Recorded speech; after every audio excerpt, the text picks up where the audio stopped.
En los tiempos del emperador Augusto, cuando un decreto ordenaba a todos registrarse en sus ciudades de origen, un hombre justo llamado José partió de Nazaret, en Galilea. Su destino era Belén, la ciudad de David, pues él era descendiente de la casa y el linaje de David.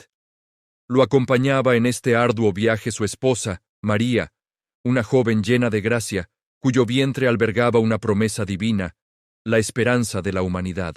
El camino era largo y polvoriento, un sendero de incertidumbre y fe. Cruzaron colinas áridas y valles silenciosos bajo el sol implacable de Judea. Cada paso era un acto de obediencia, un movimiento hacia el cumplimiento de antiguas profecías. María, próxima a dar a luz, viajaba con una serenidad que trascendía el cansancio, su corazón lleno de confianza en el plan de Dios que se desarrollaba a través de ella. José, protector y firme, la guiaba, buscando refugio del frío de la noche y de las miradas de los extraños, con la responsabilidad de custodiar no solo a su amada esposa, sino al futuro rey que ella llevaba. Al llegar a Belén, la ciudad estaba abarrotada. Las posadas rebosaban de viajeros que, como ellos, habían acudido a cumplir con el censo. Puerta tras puerta, encontraron la misma respuesta: no hay lugar. El rechazo y el agotamiento podrían haber quebrado su espíritu, pero su fe era su fortaleza. No había espacio para ellos en la comodidad del mundo, pues su misión era de una naturaleza completamente diferente. El Rey de Reyes no nacería en un palacio de opulencia, sino en la más profunda humildad. En la quietud de la noche, encontraron refugio en un establo, un lugar humilde destinado a los animales. Era allí, rodeada del calor de las bestias y el olor a heno, donde María dio a luz a su hijo primogénito. Lo envolvió cuidadosamente en pañales y lo acostó en un pesebre, una simple caja de madera para alimentar al ganado. En ese instante sagrado, el cielo y la tierra se unieron. El Verbo se hizo carne y habitó entre nosotros. El Creador del universo se hizo pequeño, vulnerable, un bebé dependiente del amor de su madre. La escena era de una sencillez conmovedora, pero su significado resonaría por toda la eternidad. Mientras tanto, en el cielo oscuro sobre Belén, una nueva estrella apareció, más brillante y resplandeciente que cualquier otra. No era una estrella común. Era una señal, un faro celestial que anunciaba un evento de proporciones cósmicas. Esta estrella, conocida como la Estrella de Belén, comenzó su majestuoso viaje, guiando a aquellos que buscaban al rey recién nacido. Su luz cortaba la oscuridad, una promesa visible de que la luz había venido al mundo. No muy lejos de allí, en los campos que rodeaban la ciudad, unos pastores cuidaban sus rebaños durante la noche. Su vida era sencilla, marcada por la rutina y la vigilancia constante. De repente, la oscuridad de la noche fue interrumpida por una luz gloriosa. Un ángel del Señor se les apareció, y la gloria de Dios los envolvió en su resplandor. El miedo se apoderó de ellos, un temor reverente ante la majestuosidad celestial. Pero el ángel les habló con palabras de consuelo y alegría. No temáis, porque os traigo buenas nuevas de gran gozo, que serán para todo el pueblo. Que os ha nacido hoy, en la ciudad de David, un Salvador que es Cristo el Señor. Y esto os servirá de señal. Hallaréis al niño envuelto en pañales, acostado en un pesebre. Su mensaje era claro. El Mesías esperado no había llegado para los poderosos, sino para los humildes, para los sencillos de corazón como ellos. Y de repente, junto al ángel, apareció una multitud de las huestes celestiales, un coro de ángeles que alababan a Dios y cantaban: Gloria a Dios en las alturas y en la tierra paz, buena voluntad para con los hombres. El cielo mismo se regocijaba, llenando la noche silenciosa con una sinfonía divina. Los pastores, maravillados y llenos de asombro, presenciaron un espectáculo que ningún rey en la tierra había visto jamás. La promesa de paz no era un decreto político, sino un regalo divino ofrecido a toda la humanidad. Cuando los ángeles se fueron al cielo, los pastores se dijeron unos a otros: Vayamos, pues, hasta Belén, y veamos esto que ha sucedido, que el Señor nos ha manifestado. Sin dudarlo, dejaron sus rebaños y corrieron hacia la ciudad, sus corazones latiendo con anticipación y esperanza. La señal era simple: un bebé en un pesebre. Siguieron las indicaciones con fe, buscando al Salvador en el lugar más inesperado. Y lo encontraron, tal como el ángel había dicho. Encontraron a María, a José y al niño acostado en el pesebre. Al verlo, se postraron con humildad y adoración. Contaron todo lo que se les había dicho acerca de este niño, y todos los que oyeron se maravillaron de lo que los pastores decían. María, por su parte, guardaba todas estas cosas en su corazón, meditándolas en silencio. Los pastores regresaron a sus campos, glorificando y alabando a Dios por todo lo que habían visto y oído, pues todo había sucedido tal como se les había anunciado. La historia del nacimiento de Jesús es más que un simple relato histórico. Es la historia del amor inmenso de Dios por la humanidad. Un amor tan grande que lo llevó a enviar a su único Hijo al mundo, no como un conquistador, sino como un siervo. No en un trono de oro, sino en un humilde pesebre. Nació en la pobreza, para que nosotros pudiéramos ser ricos en su gracia. Vino como una luz, para brillar en nuestra oscuridad, como la paz para calmar nuestras tormentas, y como la esperanza para sanar nuestros corazones rotos. En ese establo de Belén nació la salvación. En la fragilidad de un recién nacido descansaba el poder para redimir al mundo entero. Su nacimiento marcó el comienzo de una nueva era, una era de gracia, perdón y reconciliación con Dios. Es un recordatorio de que los planes de Dios a menudo se desarrollan en la humildad y el silencio, lejos del ruido y la ostentación del mundo. Nos enseña que el verdadero valor no se encuentra en la riqueza o el estatus, sino en un corazón humilde y obediente.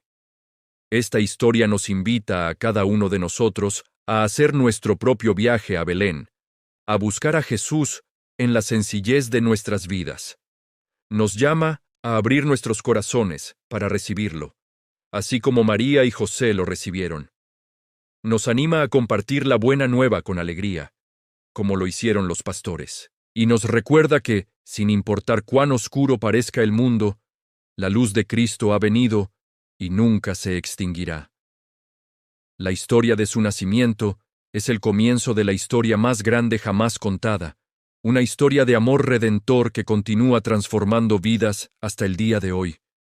Gracias por acompañarnos en este viaje al corazón de la Navidad. Si esta historia ha tocado tu corazón, te invitamos a suscribirte a nuestro canal para explorar más relatos de fe y esperanza. Comparte este video con tus seres queridos y deja que la luz de Belén ilumine tu hogar. Que la paz y la alegría de este sagrado evento te acompañen siempre. En las áridas tierras de Judea, donde el sol besa la arena y el tiempo parece detenerse, una voz resonaba con la fuerza de un trueno. No era la voz de un rey en su palacio, ni la de un general al frente de su ejército. Era la voz de Juan, un hombre del desierto, vestido con piel de camello, cuyo alimento eran langostas y miel silvestre. La gente acudía de todas partes, desde Jerusalén y las aldeas circundantes, atraída por el fuego de sus palabras. Se reunían a orillas del río Jordán, un río que había sido testigo de la historia de su pueblo, para escuchar un mensaje de arrepentimiento y esperanza. Juan el Bautista no ofrecía consuelos vacíos. Su predicación era directa, un llamado a purificar el corazón y a prepararse. Arrepiéntanse, clamaba, porque el reino de los cielos está cerca. Y aquellos que sentían el peso de sus vidas, que anhelaban un nuevo comienzo, entraban en las aguas del Jordán. Juan los sumergía, y al salir, sentían el frescor no solo en su piel, sino en su alma. Era un bautismo de agua, un símbolo visible de una transformación interior. Un acto de humildad y confesión ante Dios y ante la comunidad. La multitud era un mar de rostros diversos, campesinos, comerciantes, soldados, todos unidos por una misma búsqueda. Escuchaban con atención mientras Juan hablaba de alguien más grande que él, alguien tan poderoso que él mismo no se sentía digno ni de desatar la correa de sus sandalias. Yo los bautizo con agua para el arrepentimiento, decía. Pero el que viene después de mí es más poderoso que yo. Él los bautizará con el Espíritu Santo y con fuego. La expectación crecía en el aire, densa y palpable. ¿Quién era este Mesías prometido? ¿Cuándo llegaría? Y entonces, entre la multitud, apareció una figura. No llegó con estruendo, ni con una escolta de ángeles. Caminaba con la misma arena en sus sandalias que los demás, con la misma luz del sol sobre su rostro. Era Jesús de Nazaret. Su presencia emanaba una calma y una autoridad silenciosa que hizo que las conversaciones se apagaran y las miradas se volvieran hacia él. Se acercó a Juan con una humildad que contrastaba con la divinidad que habitaba en su interior. Juan, el profeta que no temía a los reyes, sintió una sacudida en su espíritu. Reconoció al que había estado anunciando. Cuando Jesús le pidió ser bautizado, Juan se resistió. ¿Yo bautizarte a ti? Exclamó lleno de asombro. Soy yo quien necesita ser bautizado por ti. Era una reacción lógica. ¿Cómo podría el que no tenía pecado someterse a un rito de arrepentimiento? ¿Cómo podría la fuente de toda pureza ser purificada? La respuesta de Jesús fue serena y profunda, revelando el propósito divino detrás de este acto aparentemente contradictorio. Déjalo así por ahora, pues conviene que cumplamos toda justicia. Con estas palabras, Jesús no solo honraba el ministerio de Juan, sino que se identificaba plenamente con la humanidad. No se ponía por encima de nosotros, sino a nuestro lado. Se sumergía en la condición humana para poder redimirla desde dentro. Su bautismo no era por pecado propio, sino para cargar con los nuestros. Era el primer paso de un camino que lo llevaría a la cruz. Conmovido y comprendiendo la trascendencia del momento, Juan asintió. Condujo a Jesús a las aguas del Jordán. El murmullo de la multitud se convirtió en un silencio reverente. Todos los ojos estaban fijos en la escena. El hombre del desierto y el carpintero de Nazaret, el precursor y el Mesías, el que anunciaba y el que cumplía la promesa. El momento estaba cargado de un simbolismo eterno. El agua, que puede dar vida pero también destruir, se convertiría en un símbolo de renacimiento espiritual. Juan sumergió a Jesús en el río. Por un instante, el Salvador del mundo desapareció bajo la superficie, y al salir, al emerger de las aguas, el cielo mismo pareció abrirse. La narrativa bíblica nos cuenta que los cielos se rasgaron. No fue una suave apertura, sino un desgarro, como si la barrera entre el cielo y la tierra se rompiera en ese preciso instante. Una luz celestial, más brillante que el sol del mediodía, descendió e iluminó a Jesús con un resplandor divino. No era una luz física, sino una manifestación de la gloria de Dios. Y entonces el Espíritu Santo descendió sobre él en forma visible, como una paloma. Este símbolo, lleno de significado, evocaba la paz, la pureza y un nuevo comienzo. Era la misma paloma que trajo una rama de olivo a Noé después del diluvio, anunciando una nueva creación. Ahora, el Espíritu ungía a Jesús para el inicio de su ministerio público, marcándolo como el elegido, el Cristo. La Trinidad divina se revelaba de una manera única y poderosa ante los ojos de la humanidad. Y desde esa luz, desde los cielos abiertos, se oyó una voz que no era la de Juan, sino la del Padre Celestial. Una voz llena de amor, orgullo y afirmación divina. Este es mi Hijo amado, en quien tengo complacencia. Estas palabras resonaron no solo en los oídos de los presentes, sino a través de toda la historia. Eran la confirmación definitiva de la identidad de Jesús. Él no era solo un profeta o un buen maestro, era el Hijo de Dios, amado y aprobado por el Padre. Este evento marcó un antes y un después. Para Jesús, fue la inauguración de su ministerio terrenal. El momento en que pasó de una vida privada en Nazaret a una misión pública que cambiaría el mundo para siempre. Para Juan el Bautista, fue la culminación de su propósito. Había preparado el camino, y ahora podía señalar directamente al Cordero de Dios. Y para nosotros, el bautismo de Jesús es una fuente inagotable de significado y esperanza. Nos enseña sobre la humildad. El Rey del universo se inclinó para ser bautizado por un siervo. Nos muestra el valor de la obediencia, al cumplir con el plan de Dios aunque pareciera ilógico. Nos revela la naturaleza de la Trinidad. El Padre que habla, el Hijo que es bautizado y el Espíritu que desciende. Y lo más importante, nos muestra el inmenso amor de Dios al identificarse con nosotros en nuestra fragilidad para ofrecernos una nueva vida. El bautismo de Jesús no fue el final de la historia, sino el glorioso comienzo de la nuestra. Un comienzo lleno de gracia, perdón y la promesa de una relación restaurada con nuestro Creador. Gracias por acompañarnos en este viaje. Si te ha gustado este video, no olvides suscribirte y activar las notificaciones para más contenido como este. Corazón de la antigua Galilea, donde las colinas se encuentran con el mar y el polvo de los caminos cuenta historias milenarias, caminó un hombre cuya vida cambiaría el curso de la historia para siempre. Su nombre era Jesús de Nazaret.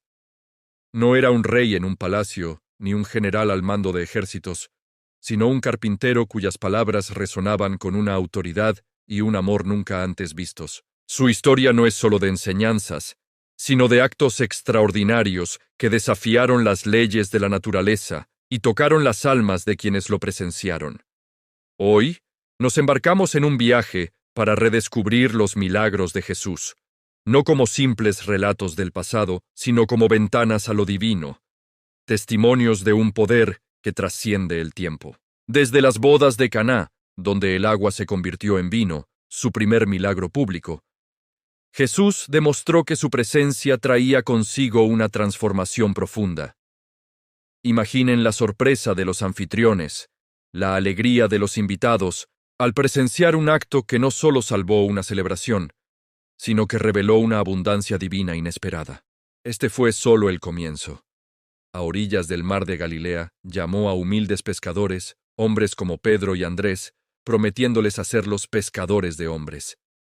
Y para demostrar su poder sobre la creación, en medio de una tormenta aterradora que amenazaba con hundir su barca, con una simple orden, calmó los vientos y las olas, dejando a sus discípulos asombrados y preguntándose, ¿quién es este que hasta el viento y el mar le obedecen?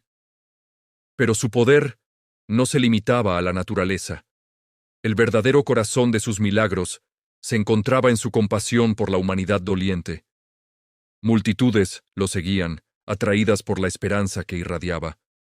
Traían a sus enfermos, a los cojos, a los ciegos, a los leprosos, a todos aquellos que la sociedad había marginado, y uno por uno, con un toque, con una palabra, los sanaba.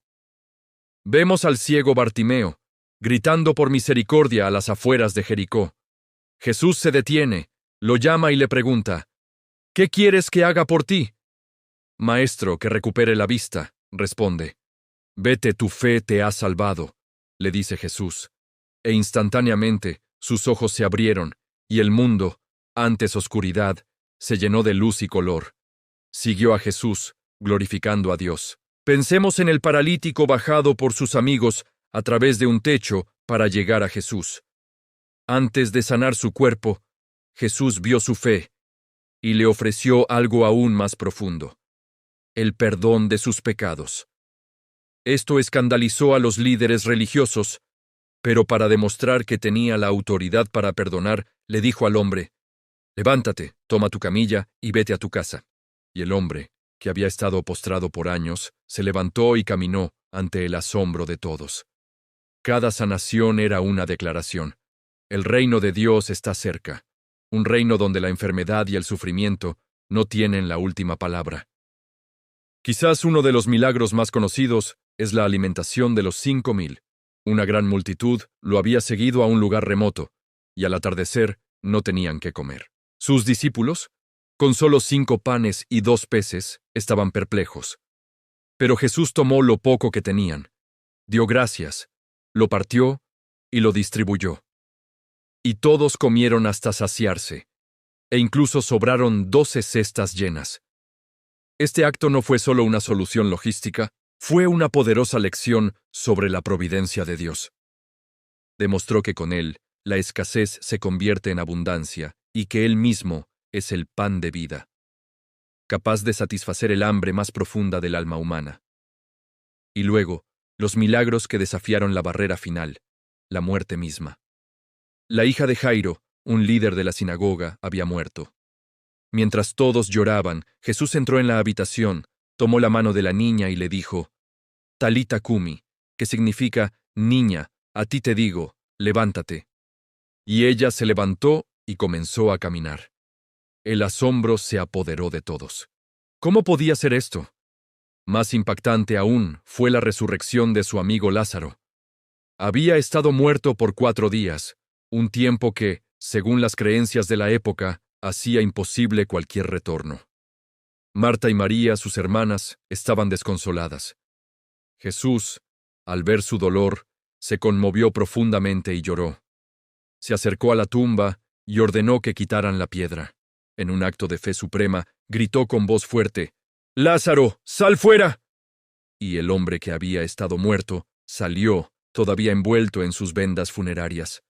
Con este milagro, Jesús no solo devolvió un amigo a su familia, sino que hizo la declaración más audaz de todas.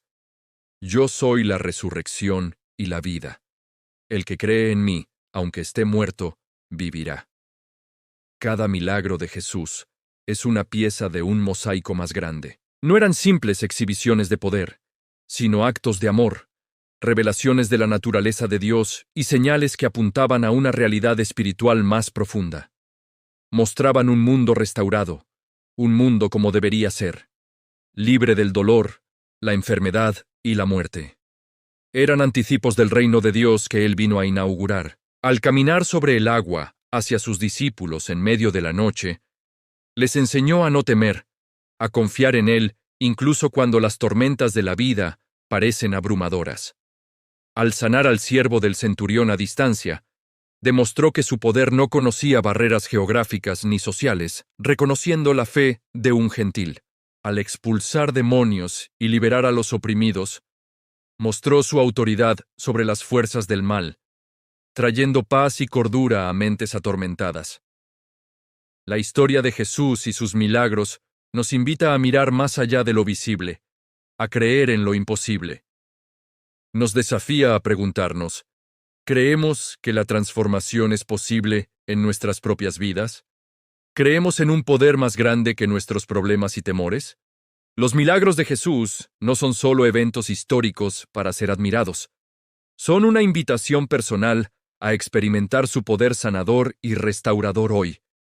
Nos recuerdan que en medio de nuestras propias tormentas, en nuestra enfermedad, en nuestra escasez y en nuestro duelo, hay una voz que todavía calma los mares, sana a los quebrantados de corazón y ofrece vida eterna. La misma mano que multiplicó los panes y levantó a los muertos se extiende hacia nosotros, ofreciendo esperanza, perdón y un nuevo comienzo.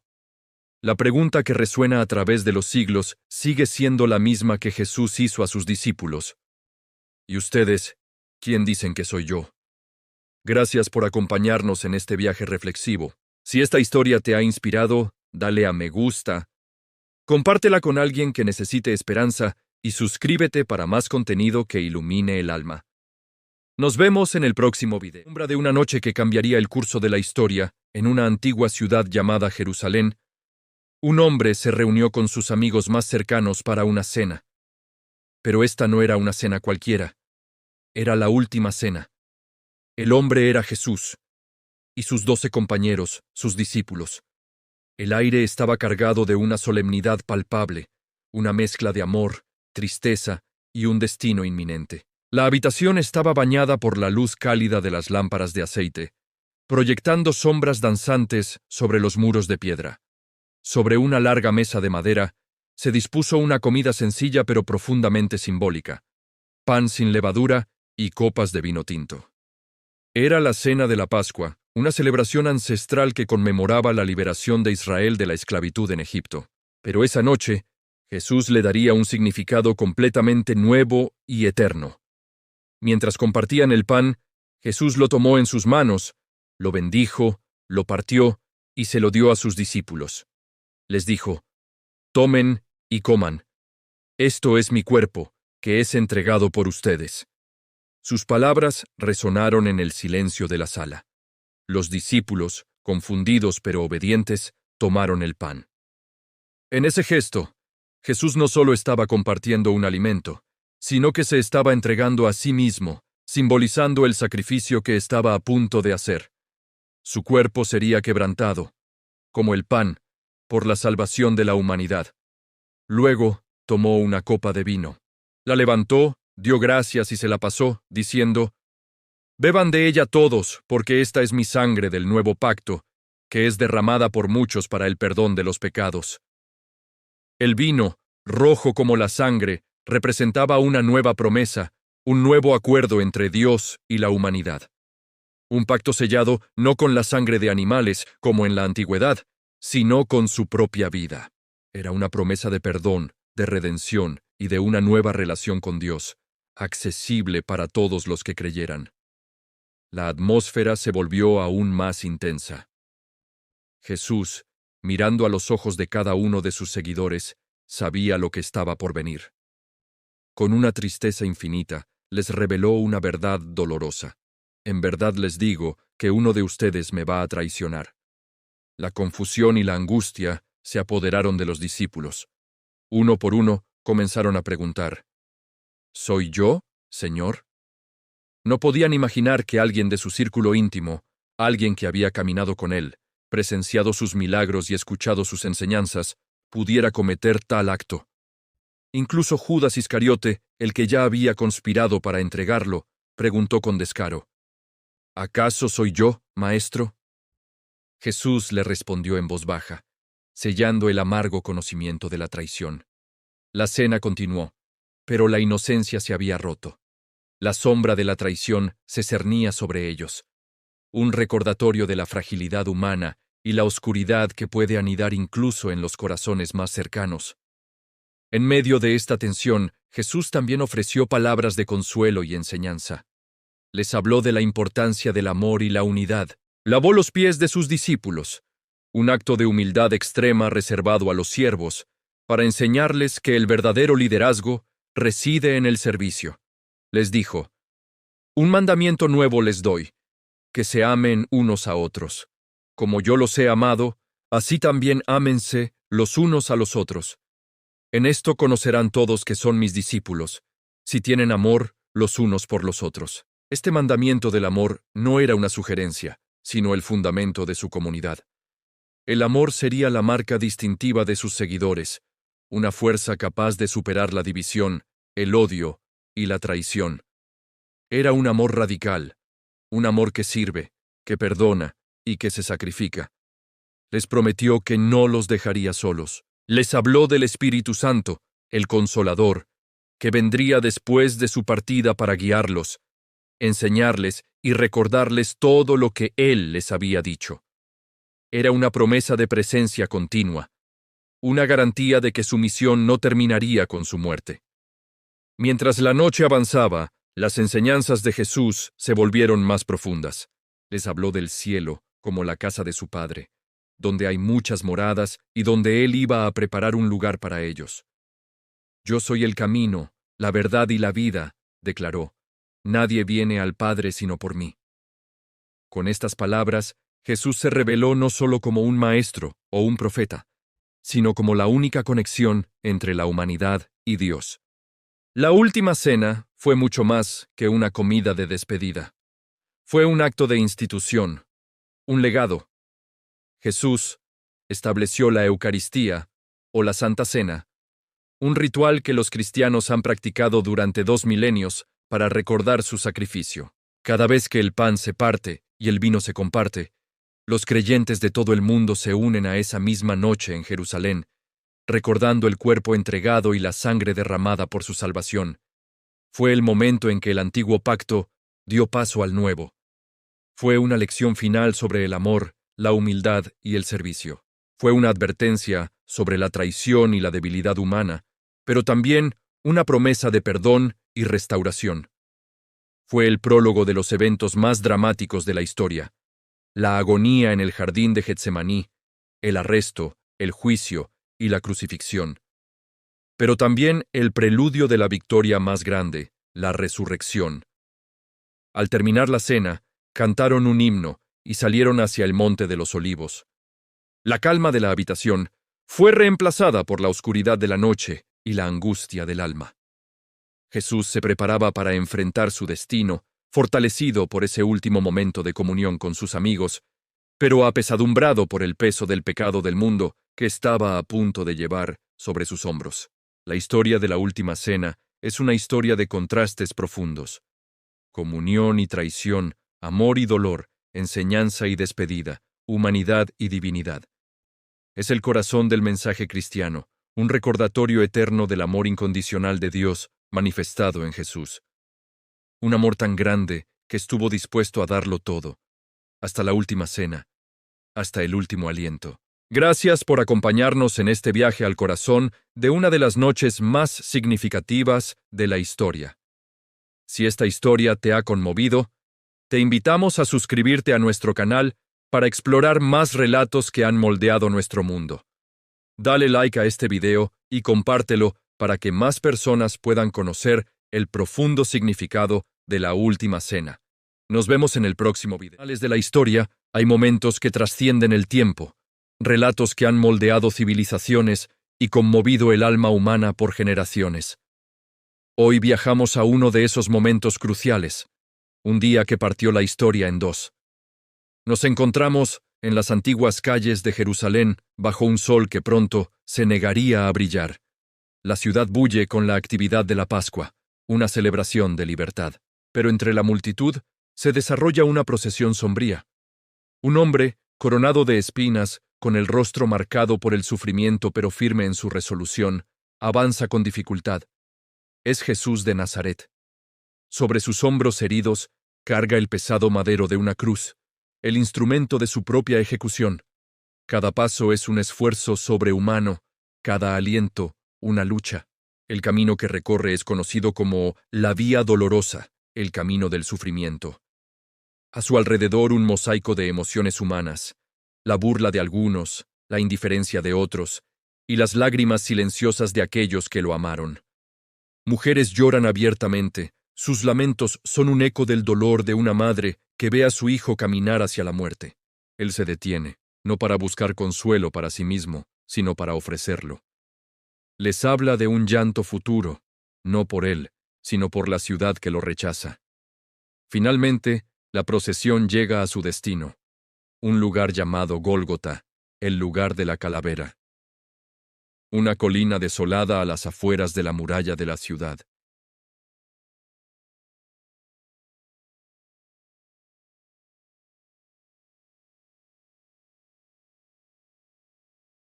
El sonido del martillo contra el metal resuena. Cada golpe es una punzada en el corazón del universo. La cruz es erigida, silueteada contra el cielo. Junto a él, otros dos hombres, ladrones, comparten su destino. Sobre su cabeza, una inscripción irónica puesta por Pilato. Jesús de Nazaret, Rey de los Judíos. Los líderes religiosos se mofan. Lo desafían a salvarse a sí mismo si es el Hijo de Dios. Los soldados se reparten sus ropas. La humanidad, en su más cruda expresión, se despliega al pie de la cruz. Pero desde ese trono de dolor, no emanan palabras de condena, sino de un amor incomprensible. Padre, perdónalos, porque no saben lo que hacen. Una oración que atraviesa los siglos, ofreciendo gracia en medio de la agonía más profunda. Habla con uno de los ladrones a su lado, prometiéndole el paraíso, una promesa de esperanza en el último aliento. Ve a su madre, María, y a su discípulo amado, Juan, y les encomienda el cuidado mutuo, tejiendo una nueva familia en medio de la desolación. Luego, alrededor del mediodía, un fenómeno sobrenatural envuelve la escena. El sol se oscurece. Una densa tiniebla cae sobre toda la tierra, un velo de luto cósmico que dura 3 horas. Es como si la creación misma no pudiera soportar la visión de su creador sufriendo. El bullicio se apaga, reemplazado por un silencio premonitorio y un temor creciente. El cielo, antes indiferente, ahora participa en el drama. En la oscuridad, un grito desgarra el silencio, un clamor que revela la profundidad de su sacrificio. Dios mío, ¿por qué me has abandonado? Es el peso de la separación, el momento en que asume sobre sí la totalidad del quebranto humano. Después, sabiendo que todo se ha cumplido, pronuncia palabras que sellan su misión. Tengo sed, un último eco de su humanidad. Le ofrecen vinagre en una esponja. Y finalmente, con la fuerza que le queda, exclama: consumado es. No es un grito de derrota, sino de victoria. La obra está completa, el precio ha sido pagado. Con una última declaración de confianza, dice: Padre, en tus manos encomiendo mi espíritu. E inclinando la cabeza, entregó su último aliento. En ese preciso instante, la tierra tiembla. Las rocas se parten. En el templo de Jerusalén, el grueso velo que separaba el lugar santísimo, la morada terrenal de la presencia de Dios, se rasga en dos, de arriba a abajo. La barrera entre Dios y la humanidad ha sido derribada. El centurión romano, un soldado endurecido por la violencia y la muerte, al presenciar estos eventos, declara con asombro y convicción: verdaderamente, este hombre era hijo de Dios. La multitud que había venido a observar el espectáculo, al ver lo que había sucedido, se retira golpeándose el pecho, llena de un remordimiento y una comprensión tardía. La atmósfera de burla se ha transformado en un profundo sobrecogimiento. La tormenta pasa, pero la tristeza permanece. Mientras el día declina y el sabbat se acerca, José de Arimatea, un miembro respetado del Sanedrín y seguidor secreto de Jesús, pide valientemente a Pilato el cuerpo. Con la ayuda de Nicodemo, lo bajan de la cruz con ternura y reverencia. Envuelven su cuerpo sin vida en lienzos de lino con especias aromáticas, siguiendo las costumbres funerarias judías. Lo depositan en una tumba nueva, tallada en la roca, donde nadie había sido puesto jamás. Una gran piedra es rodada para sellar la entrada. El sol se pone en el horizonte, cerrando el capítulo más oscuro y, a la vez, más esperanzador de la historia. El mundo queda en silencio.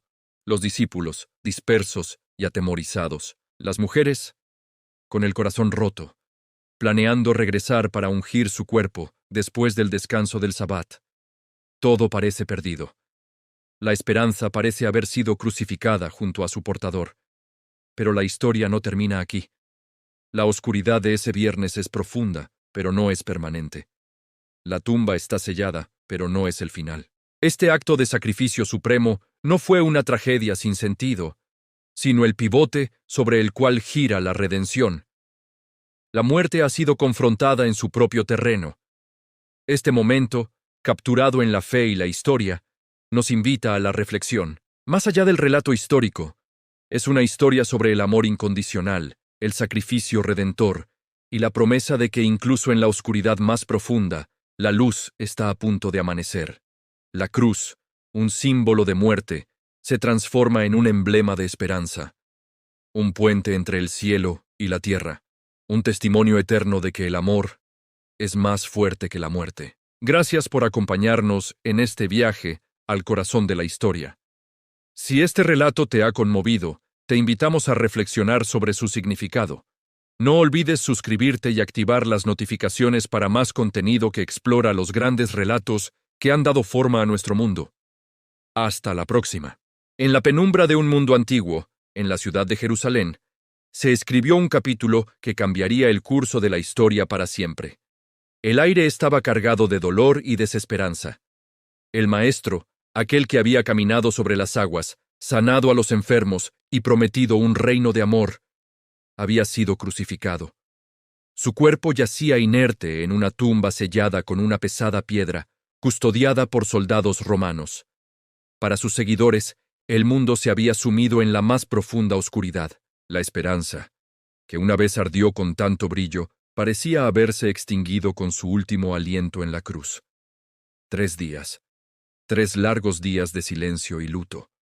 Los discípulos, escondidos y atemorizados, lloraban la pérdida de su líder y amigo. Todas las promesas, todas las enseñanzas, parecían ahora un eco lejano, un sueño roto. ¿Cómo podría haber terminado así? El que les había hablado de vida eterna yacía ahora en el frío abrazo de la muerte. La duda y la desesperación se apoderaron de sus corazones.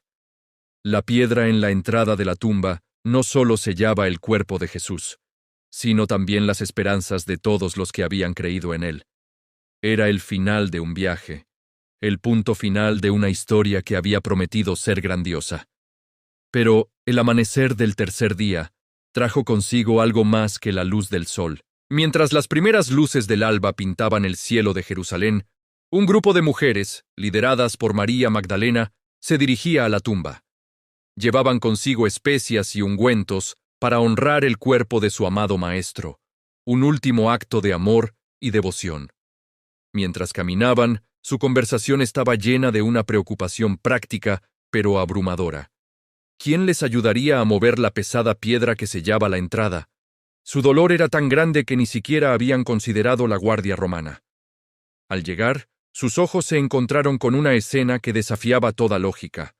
La enorme piedra, que habría requerido la fuerza de varios hombres para moverse, había sido rodada a un lado.